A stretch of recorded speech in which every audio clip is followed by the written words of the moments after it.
Our power utility Eskom says it will implement rotational stage-2 load shedding from 1 p.m. until 10 p.m. today. In a statement, the power utility says the move is due to a shortage of capacity. It is also aimed at preserving resources in order to prevent further load shedding in the week. Load shedding schedules for various areas are available on Eskom's website.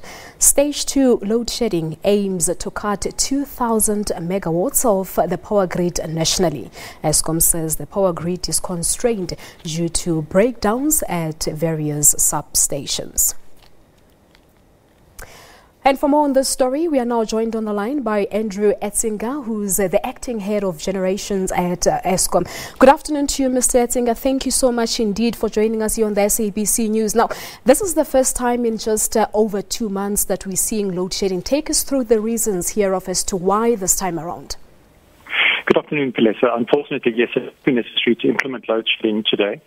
This comes really on the back of a week where we have seen a number of failures at our power stations, and while we're battling to do the required maintenance to get them to a stage of reliability, unfortunately, we are vulnerable from time to time, as we've seen.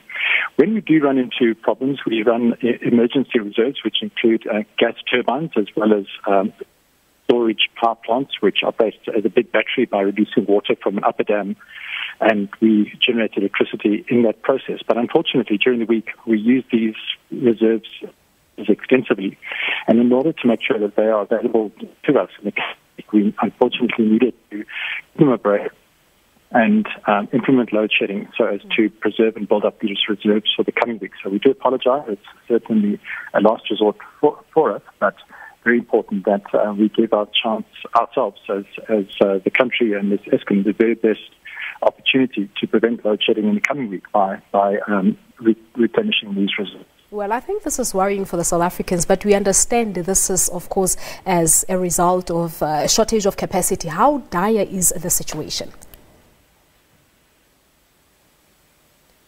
Mr. Etzinger? All right, it seems like we've lost the line to Andrew Etzinger, the acting head of Eskom. They're talking to us about this load shedding. We'll try to re-establish that line and get more clarity on this. But moving along for